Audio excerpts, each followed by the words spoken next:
तो दोस्तों, आज मैं आपके लिए लाया हूं एक बहुत ही डरावनी कहानी, भयानक रेल यात्रा की। कहानी बहुत ही डरावनी है, इसलिए आप लोग वीडियो को अंत तक जरूर देखें। दोस्तों, अगर आपके पास कोई डरावनी सच्ची कहानी है तो आप मुझे इंस्टाग्राम पर अपनी कहानी भेज सकते हैं। वीडियो शुरू करने से पहले मुझे आप सबसे छोटी सी रिक्वेस्ट है कि अगर आप मेरे चैनल पर नए हैं तो मेरे चैनल को सब्सक्राइब करना और मेरी वीडियो को लाइक भी करना। और दोस्तों, कमेंट करके हमें जरूर बताना कि हमारी कहानी आपको कैसी लगी। तो चलिए दोस्तों, बिना समय बर्बाद किए कहानी शुरू करते हैं। ये मेरी जिंदगी की सबसे भयानक रात थी। मेरा नाम है अमित और ये सब हुआ था साल 2015 में, जब मैं पंजाब से ओडिशा जा रहा था। मैं उस वक्त एक जवान लड़का था जिसे दुनिया की सच्चाइयों के बारे में ज्यादा पता नहीं था। ट्रेन रात के अंधेरे में चल रही थी। खिड़की से बाहर का नजारा सिर्फ कालापन ही दिखाई दे रहा था। मैं अपनी सीट पर बैठा था। थकान की वजह से आंखें बंद करने की कोशिश कर रहा था, लेकिन नींद आने का नाम ही नहीं ले रही थी। ट्रेन की खटपट की आवाज और बाहर का अंधेरा मुझे बेचैन कर रहा था। तभी मुझे लगा कि कोई मेरी बर्थ के पास खड़ा है। डर के मारे मेरी सांसें रुक सी गईं। धीरे से आंखें खोली तो देखा कि एक साया मेरी बर्थ के पास खड़ा है। उस साये का चेहरा नहीं दिख रहा था, सिर्फ एक काली आकृति थी। दिल की धड़कन तेज हो गई। मैं समझ नहीं पा रहा था कि क्या करूं। हिम्मत जुटाकर मैंने पूछा, कौन है वहां? लेकिन जवाब में सिर्फ खामोशी थी। डर के मारे मेरी आंखें बंद हो गईं। जब फिर से हिम्मत करके आंखें खोली तो वो साया गायब था। थोड़ी देर बाद मुझे फिर से लगा कि कोई मेरी बर्थ के पास है। इस बार मैं और भी डर गया। धीरे से आंखें खोली तो देखा कि वही साया फिर से मेरे सामने खड़ा है, लेकिन इस बार वो ज्यादा साफ दिखाई दे रहा था। उसका चेहरा अब भी अंधेरा था, लेकिन उसकी आंखें चमक रही थीं। वो आंखें इतनी डरावनी थीं कि मेरी रूह कांप उठी। मैं चिल्लाने लगा, लेकिन मेरी आवाज बाहर नहीं जा रही थी, जैसे मेरी जबान ही बंद हो गई हो। वो साया धीरे धीरे मेरे पास आने लगा। मैं अपनी जगह से हिल भी नहीं पा रहा था। डर के मारे मैं पागल हो रहा था। तभी अचानक ट्रेन एक झटके से रुकी। उस झटके से मैं होश में आ गया। जब आंखें खोली तो देखा कि वो साया गायब है। सांसें तो जैसे वापस आ ही गई थीं, लेकिन अब भी दिल जोर जोर से धड़क रहा था। मैंने खिड़की से बाहर देखा। ट्रेन एक जंगल के बीच में रुकी हुई थी। बाहर का नजारा बहुत ही डरावना था। पेड़ों की डालियां हवा में उड़ रही थीं और एक अजीब सी सन्नाटा था। ट्रेन में भी सन्नाटा था। कोई भी आवाज नहीं आ रही थी। मुझे लगा जैसे मैं अकेला ही इस ट्रेन में हूं। डर के मारे मैं पसीने से भीग गया था। तभी मुझे लगा कि कोई मेरी बर्थ के नीचे से कुछ खींच रहा है। मैंने नीचे देखा तो मेरे होश उड़ गए। मेरी बर्थ के नीचे से एक हाथ निकला हुआ था। वो हाथ बहुत ही ज्यादा पतला और लंबा था। उस हाथ की उंगलियां काली थीं और वो मेरी बर्थ को जोर जोर से खींच रही थी। मैं चिल्लाने लगा, लेकिन मेरी आवाज इस बार भी बाहर नहीं निकली। मैं अपनी जान बचाने के लिए कुछ भी करने को तैयार था। मैंने अपने पास रखा हुआ एक चाकू निकाला और उस हाथ पर वार कर दिया। चाकू हाथ में घुस गया। एक चीख की आवाज आई और वो हाथ अचानक खींच लिया गया। मैं इतना डर गया था कि मैं बेहोश हो गया। जब होश आया तो ट्रेन चल रही थी। मेरे सामने वाली सीट पर एक आदमी बैठा था। वो आदमी मुझे देखकर मुस्कुराया और बोला, आप ठीक हैं? मैंने उस आदमी को देखा, लेकिन मुझे उसमें कुछ अजीब सा लगा। उसकी आंखें वैसी ही थीं जैसी उस साये की थीं। मैं डर के मारे चिल्लाया और उठकर भागने लगा। मैं ट्रेन के दरवाजे तक पहुंचा और उसे जोर से खोल दिया। बाहर कूद गया। मैं जंगल में भागता रहा। मुझे नहीं पता था कि मैं कहां जा रहा हूं, बस इतना पता था कि मुझे वहां से दूर जाना है। तभी मैंने पीछे देखा। वो साया मेरे पीछे आ रहा था। वो तेजी से दौड़ रहा था। मैं और भी तेजी से भागने लगा। मैं बहुत देर तक भागता रहा। आखिरकार मैं एक गांव में पहुंच गया। वहां के लोगों ने मुझे अपनी शरण दी। उन लोगों ने मुझे बताया कि उस रात उस जंगल में एक ट्रेन दुर्घटना हुई थी। उस दुर्घटना में बहुत से लोग मारे गए थे। उनमें से कुछ लोग भूत बन गए थे। मैंने उन लोगों की बात सुनी, लेकिन मुझे यकीन नहीं हुआ। मुझे लगा कि वो सब झूठ बोल रहे हैं। लेकिन जब मैंने उस रात की घटना के बारे में सोचा तो मुझे डर लगने लगा। क्या सच में वो साया एक भूत था? क्या वो लोग मुझे मारना चाहते थे? मैं आज भी उस रात की याद से डरता हूं। वो रात मेरी जिंदगी की सबसे भयानक रात थी। मैं उस गांव में ही रहने लगा। मैंने शादी कर ली और बच्चे हुए। लेकिन वो रात आज भी मेरे दिल में है। मैं कभी नहीं भूल पाऊंगा उस रात की यात्रा को। वो रात मेरे लिए एक काल बनकर आई थी, लेकिन मैं बच गया। यह कहानी सच्ची है, मैंने इसे अपने शब्दों में लिखी है। मैं चाहता हूं कि आप इस कहानी को पढ़ें और सावधान रहें। कभी भी अकेले रात की यात्रा ना करें। अगर आप कभी ऐसी किसी भी स्थिति में फंस जाते हैं तो हिम्मत मत हारिए, लड़िए, भागिए, लेकिन जिंदा रहने की कोशिश कीजिए। यह कहानी आपको डरा सकती है, लेकिन यह सच है। वह गांव मेरे लिए एक शरण बन गया था, लेकिन मेरा मन अशांत था। रातें अब भी वैसे ही डरावनी होती थी। नींद में मुझे वो साया दिखाई देता था। वो हाथ मेरी बर्थ के नीचे से खींच रहा होता था। मैं चिल्लाता, पर आवाज नहीं निकलती थी। धीरे धीरे मुझे उस गांव के बारे में भी शक होने लगा। लोग मुझे सहानुभूति तो दिखाते थे, लेकिन उनकी आंखों में एक अजीब सी चमक होती थी। मुझे ऐसा लगता था कि वो मुझसे कुछ छिपा रहे हैं। एक रात मैं सो नहीं पा रहा था। उठकर खिड़की से बाहर देखा तो देखा कि गांव में कुछ अजीब हो रहा है। लोग एक जगह जमा हो रहे थे। उनके हाथों में कुछ कुछ चीजें थीं जो मुझे समझ नहीं आ रही थी। हिम्मत करके मैं उनके पास गया और पूछा, क्या हो रहा है? उन लोगों ने मुझे घेर लिया। उनके चेहरे अब डरावने लगने लगे थे। उनमें से एक बोला, तुमने जो किया वो गलत था, तुम्हें मरना होगा। मैं डर गया, भागने लगा, लेकिन वो लोग मेरे पीछे पड़ गए। मैं जंगल की तरफ भाग गया, उसी जंगल की तरफ जहां से मैं आया था। जंगल में घुसते ही मुझे लगा कि मैं सही जगह आ गया हूं। यहां मुझे कोई नहीं पकड़ सकता था, लेकिन गलती हो गई। जंगल अब पहले जैसा नहीं था। पेड़ों की आकृतियां बदल गई थीं और एक अजीब सी ठंडक महसूस हो रही थी। अचानक मेरे सामने से एक काली आकृति निकली। वो वही साया था, लेकिन इस बार वो बहुत बड़ा था। उसकी आंखें आग की तरह जल रही थीं। मैं डर के मारे जमीन पर गिर गया। साया मेरे पास आ रहा था। मैं चिल्लाया, लेकिन मेरी आवाज किसी को सुनाई नहीं दी। साया मेरे ऊपर झुक गया। उसकी सांसें मेरी गर्दन पर लग रही थीं। मुझे लगा कि अब खत्म हो गया, लेकिन तभी कुछ हुआ जो मैंने कभी नहीं सोचा था। तभी मुझे कुछ लगा जैसे मेरी रूह से कुछ निकल रहा हो। दर्द इतना तीव्र था कि मैं चीख उठा, लेकिन मेरी आवाज दबी हुई थी। साए की आंखें और भी चमक उठीं, जैसे वो मेरे दर्द से खुश हो रहा हो। मैंने देखा कि मेरे शरीर से एक काली धुआं जैसी चीज निकल रही है। वो धुआं साए की तरफ बढ़ रहा था। मुझे लगा जैसे मेरी जान उस धुएं के साथ निकल रही हो। मैं जोर जोर से चीखने लगा, लेकिन मेरी आवाज अब भी दबी हुई थी। मुझे लगा कि मैं मर रहा हूं।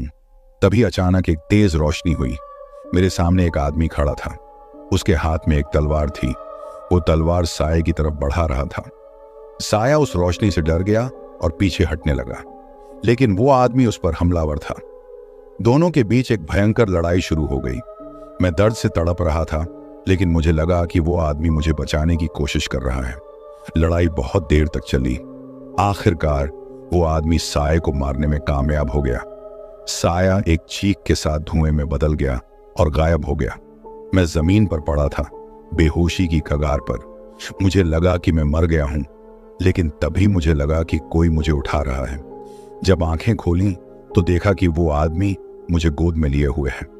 वो मुझे एक गुफा में ले जा रहा था। गुफा के अंदर बहुत अंधेरा था। वो आदमी मुझे एक पत्थर के बिस्तर पर लिटाया और मेरे शरीर पर कुछ जड़ी बूटियां लगाने लगा। मुझे बहुत दर्द हो रहा था, लेकिन मुझे लगा कि वो आदमी मुझे बचाने की कोशिश कर रहा है। मैंने उससे पूछा, आप कौन हैं? आपने मुझे क्यों बचाया? उस आदमी ने मुझसे कहा, मैं तुम्हारा दोस्त हूं, मैं तुम्हें बचाने आया हूं। मैं उस आदमी पर विश्वास नहीं कर पा रहा था, लेकिन मुझे लगा कि वो सच बोल रहा है। उस आदमी ने मुझे बताया कि वो इस जंगल में रहता है। वो एक साधु है जो लोगों की मदद करता है। उसने मुझे बताया कि मैं एक खास तरह के इंसान हूं। मेरे अंदर कुछ ऐसी शक्तियां हैं जो दूसरे लोगों में नहीं होती हैं। उसने मुझे बताया कि साया एक बुरी आत्मा थी जो मुझे मारना चाहती थी। वो मेरी शक्तियों को हासिल करना चाहता था। मैं उस आदमी की बात सुनकर हैरान रह गया। मुझे समझ नहीं आ रहा था कि क्या करूं।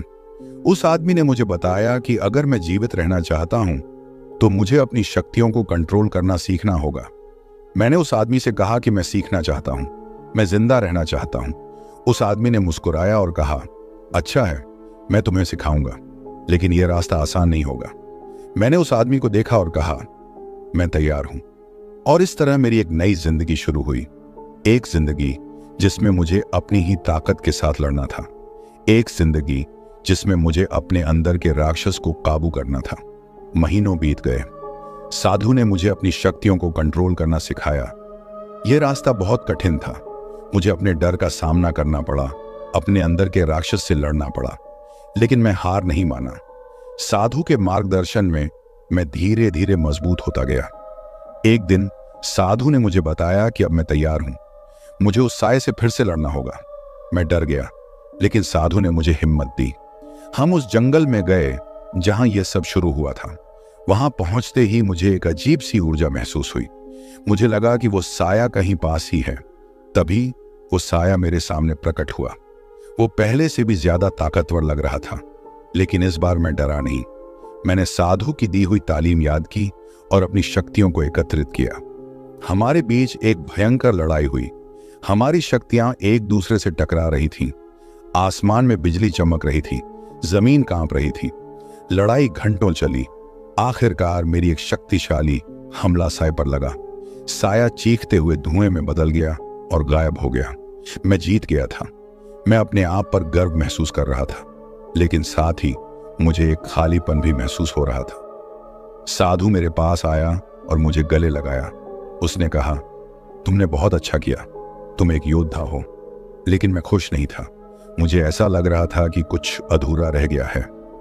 साधु ने मेरी आंखों में देखा और कहा, तुमने बुराई को हराया है, लेकिन अब तुम्हें अच्छाई के लिए लड़ना होगा। मैंने साधु को देखा और कहा, मैं क्या करूं? साधु ने मुस्कुराते हुए कहा, तुम्हें लोगों की मदद करनी होगी, तुम्हें दुनिया को एक बेहतर जगह बनानी होगी। मैंने साधु की बातों को ध्यान से सुना। मुझे लगा कि यही सही रास्ता है। मैंने उस जंगल को छोड़ दिया और लोगों की मदद करने लगा। मैंने लोगों को बीमारियों से बचाया, प्राकृतिक आपदाओं में मदद की। मैं एक नया इंसान बन गया था। मैं अब डरता नहीं था। मैं अब अकेला नहीं था। मेरे पास एक मिशन था, एक उद्देश्य था। लेकिन एक दिन जब मैं एक गांव में लोगों की मदद कर रहा था, तो मुझे वहां एक लड़की दिखाई दी। वो लड़की बहुत ज्यादा मेरी पुरानी प्रेमिका से मिलती जुलती थी। मैं उसके पास गया और उससे बात करने लगा।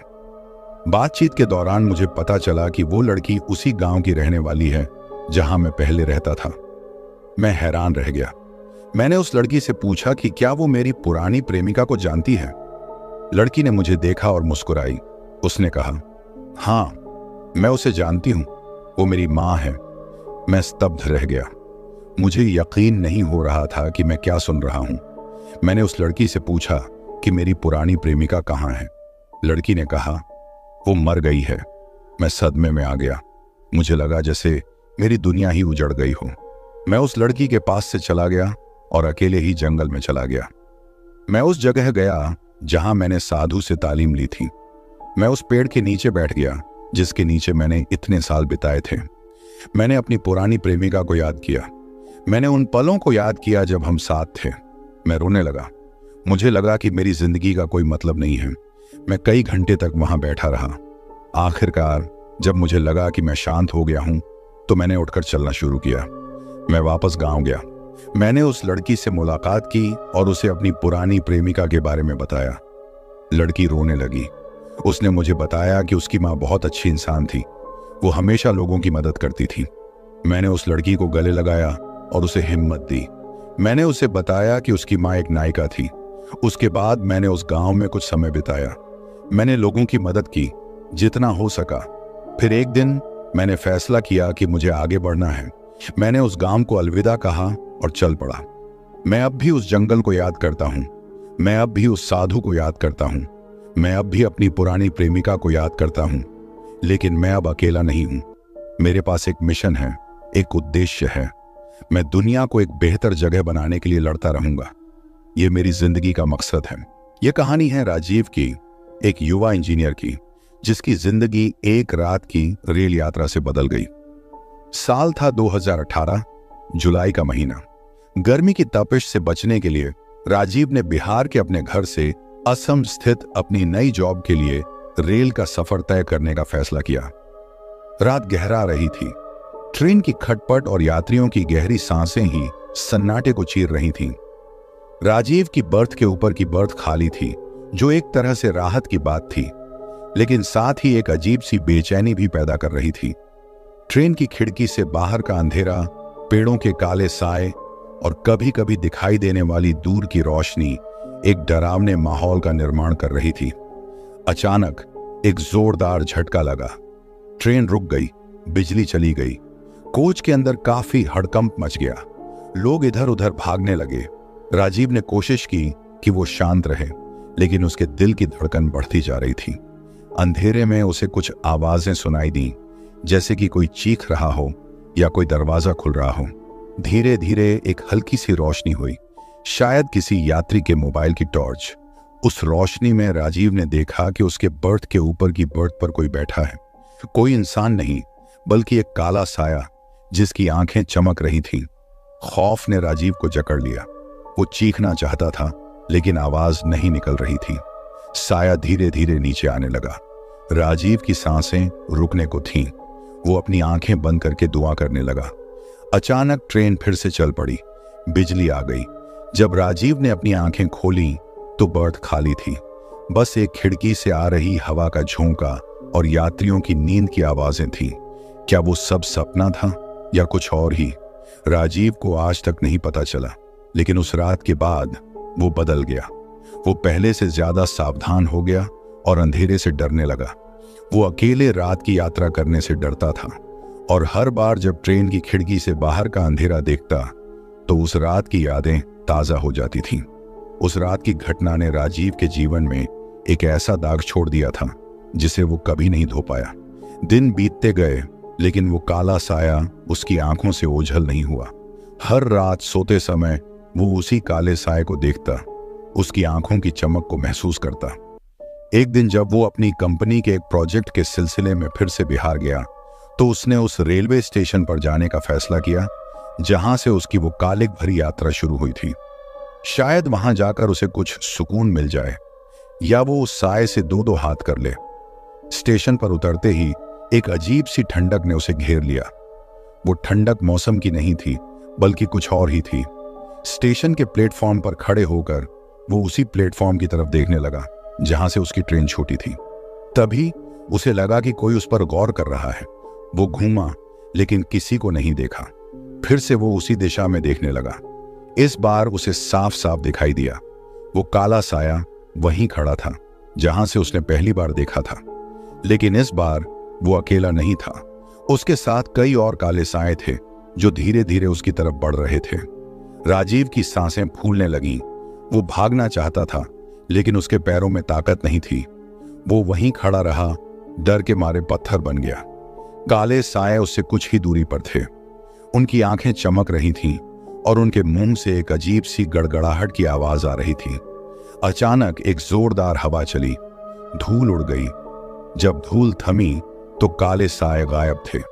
राजीव ने राहत की सांस ली, लेकिन उसके मन में एक सवाल उठ रहा था। ये काले साए कौन थे और वो क्यों उसका पीछा कर रहे थे? कहानी जारी रहेगी। इस बार राजीव की मुश्किलें बढ़ गई हैं। वो अब अकेला नहीं है। उसके सामने एक नई चुनौती है, जिसका सामना करने के लिए उसे अपनी हिम्मत जुटाना होगी। उस दिन के बाद राजीव की जिंदगी एक बुरे सपने में बदल गई। वो हर जगह उन काले सायों को देखने लगा, ऑफिस में, घर में, यहां तक कि अपनी नींद में भी। वो डॉक्टरों के पास गया, लेकिन कोई फायदा नहीं हुआ। वो दवाइयां लेता, लेकिन वो साए कहीं नहीं गए। एक रात वो एक पुराने किताब की दुकान पर गया, शायद उसे कुछ जवाब मिल जाए। वहां उसे एक पुरानी किताब मिली जिसका नाम था काल साया। किताब में लिखा था कि ये साए दरअसल बुरे आत्माएं हैं जो लोगों को डराने और सताने के लिए आती हैं। इनसे बचने का एक ही तरीका है, एक विशेष मंत्र का जाप। राजीव ने उस मंत्र को सीखना शुरू कर दिया। वो दिन रात उसका जाप करता। कुछ दिनों बाद उसे लगा कि साए कम दिखाई देने लगे हैं, लेकिन वो गलत था। साए अब और भी ज्यादा क्रोधित हो गए थे। वो अब सिर्फ दिखाई ही नहीं देते थे, बल्कि उसे छूने भी लगे थे। एक रात वो अपने बिस्तर पर लेटा था। अचानक उसके शरीर पर कुछ ठंडा सा रेंगने लगा। वो डर के मारे चीख उठा। जब उसने अपनी आंखें खोली तो देखा कि उसके बिस्तर के चारों तरफ काले साए खड़े हैं। उनकी आंखें जल रही थीं और उनके मुंह से आग निकल रही थी। राजीव ने जल्दी से उस मंत्र का जाप शुरू कर दिया, लेकिन इस बार वो काम नहीं कर रहा था। साए उस पर धीरे धीरे बढ़ रहे थे। वो जानता था कि अब उसका अंत करीब है, कहानी जारी रहेगी। अब राजीव की लड़ाई जीवन और मौत की लड़ाई बन गई है। क्या वो इन काले सायों से बच पाएगा या वो उनकी शिकार बन जाएगा? अंधेरे की चादर ने कमरे को ढक लिया था। बस सांसों की आवाज और काले सायों की धीमी धीमी बढ़ती हुई काली छाया ही थी। राजीव ने अपनी आंखें कसकर बंद कर ली। वो मंत्र जप रहा था, लेकिन अब उसकी आवाज भी धीमी पड़ने लगी थी। अचानक उसे लगा कि कोई उसका पैर पकड़ रहा है। वो चीख उठा, लेकिन आवाज उसकी गले में ही फंस गई। उसने अपनी आंखें खोली और वो दृश्य देखकर उसके रोंगटे खड़े हो गए। उसके बिस्तर के नीचे से एक काला हाथ निकला हुआ था, जो धीरे धीरे उसका पैर पकड़ रहा था। राजीव की समझ में कुछ नहीं आ रहा था। वो डर के मारे पागल हो रहा था। उसने जोर से धक्का दिया और वो हाथ वापस चला गया। लेकिन उसके मन में एक डर बैठ गया था, एक ऐसा डर जो उसे कभी नहीं छोड़ने वाला था। अगली सुबह जब राजीव उठा तो उसने देखा कि उसके कमरे का दरवाजा खुला हुआ है और उसके बिस्तर के पास जमीन पर काले रंग की कुछ पंखुड़ियां बिखरी हुई थी। राजीव को समझ नहीं आ रहा था कि क्या हो रहा है। वो डरा हुआ, परेशान और एकदम अकेला महसूस कर रहा था। वो जानता था कि ये सब खत्म नहीं हुआ है, बल्कि ये तो बस शुरुआत है। कहानी जारी रहेगी। अब राजीव के सामने एक और रहस्य है। वो काले साए कौन हैं और वो क्यों उसका पीछा कर रहे हैं, और वो काली पंखुड़ियां क्या हैं? दिन बीतते गए, लेकिन राजीव की मुश्किलें कम होने की बजाय बढ़ती ही गईं। वो अब हर रात एक नए डर के साथ सोता था। कभी वो काले साइयों से डरता था, तो कभी उन काली पंखुड़ियों से। उसकी नींद उड़ गई थी और उसकी आंखों में काले घेरे छा गए थे। एक रात वो एक अजीब सी आवाज से जागा। ये आवाज उसके कमरे से नहीं, बल्कि कहीं दूर से आ रही थी। वो धीरे से उठा और खिड़की के पास गया। रात का सन्नाटा था, सिर्फ वो आवाज ही सुनाई दे रही थी। अचानक वो आवाज और जोर से हुई। राजीव ने देखा कि उसकी खिड़की पर कुछ चमक रहा है। वो धीरे धीरे पास गया और देखा कि खिड़की के शीशे पर एक चेहरा उभर रहा है। वो चेहरा बेहद खौफनाक था। उसकी आंखें लाल थीं और उसके मुंह से खून टपक रहा था। राजीव की चीख निकल गई। वो पीछे हटा, लेकिन वो चेहरा उसका पीछा कर रहा था। वो चेहरा धीरे धीरे खिड़की के शीशे पर फैल रहा था और वो राजीव को अंदर खींचने की कोशिश कर रहा था। राजीव ने अपनी आंखें बंद कर लीं और जोर से प्रार्थना करने लगा। वो नहीं चाहता था कि वो चेहरा उसे अंदर खींच ले। वो चाहता था कि ये सब खत्म हो जाए। कहानी जारी रहेगी। अब राजीव की लड़ाई न सिर्फ उन काले सायों से, बल्कि उस खौफनाक चेहरे से भी है। क्या वो इस नई चुनौती का सामना कर पाएगा या वो इस बार हार जाएगा? रात का सन्नाटा कब खौफनाक सन्नाटे में बदल गया, राजीव को पता ही नहीं चला। वो खिड़की से चिपके हुए था, अपनी सांसें रोककर उस खूनी आंखों वाले चेहरे को देख रहा था। चेहरा अब और भी ज्यादा साफ दिखाई दे रहा था। उसके दांत तेज धार वाली चाकू की तरह चमक रहे थे। अचानक वो चेहरा मुस्कुराया, एक ऐसा मुस्कुराहट जो किसी राक्षस की मुस्कुराहट से कम नहीं थी। उसके बाद वो चेहरा धीरे धीरे खिड़की के शीशे को तोड़ने लगा। शीशे की दरारें बढ़ती जा रही थीं और राजीव का दिल धड़कने लगा था, जैसे किसी ढोल की थाप पर।